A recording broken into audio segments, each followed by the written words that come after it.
ඔන්න ඉතින් පොරොන්දුවක් ඉෂ්ට කරන්න යන්නේ. මම එදා හැදුව මාළුවේ බුල්දියල්ලකේ වගතුක දැනගන්න කැමතිද ඔයාලා? මාළු එකක් ගැන කියන ගමන් කරවිල කපන්නේයි කියලාද බැලුවේ? කමක් නෑ ඉතින් මේ විදිහට කරවිල ගෙඩියක් කපලා අරගන්නකො ඔයාලත්.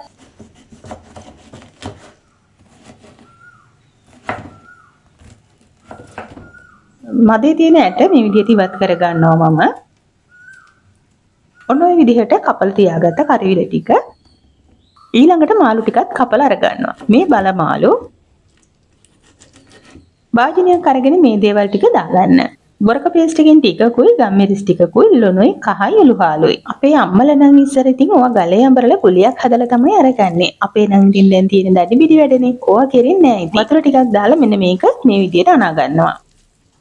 මාළු ටික හදාගන්න භාජනයේ අඩියට කරපිංචු කොළ ටිකක් දැම්මම රස සුවඳ වගේම අඩිය අල්ලන්නේ නැතුව හදාගන්නත් පුළුවන්.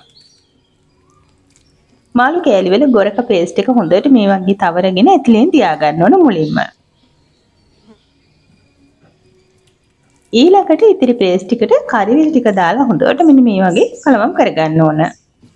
දැන් ඔය ටිකත් ඇතුලට දාගන්න ඕන වටේට මැදට හැමතැනට. මාළු විතරක් හදනවා නම් වතුර දාන්නේ නැහැ නේ. ඉතින් කරිවිලත් තැම්බෙන්න ඕන හින්දා වතුර ටිකක් මම එකතු කරනවා. ආයෙම දෙකට පලාගත්ත අමුමිරිස් ටිකක් කරපිංචා කුරුඳු කෑල්ලක් දාලා පෙතියලා හිමින් සීරුවේ අඩුගින්දරේ හොයා ගන්න ඕන. මොකද කරිවිල ටිකත් හොඳට තැම්බෙන්න ඕනනේ. ඒ හින්දා දෙතුන් පාරක් හට්ටිය හොලවල ඔය විදිහට හින්දෙනකල් හොයා ගන්න තමයි තියෙන්නේ. ඉතින් මෙහෙම හැදුවම කරිවිල ටික කන්න පුළුවන් මාළු වලට වඩා රසට. මම නම් හරි මාසයි.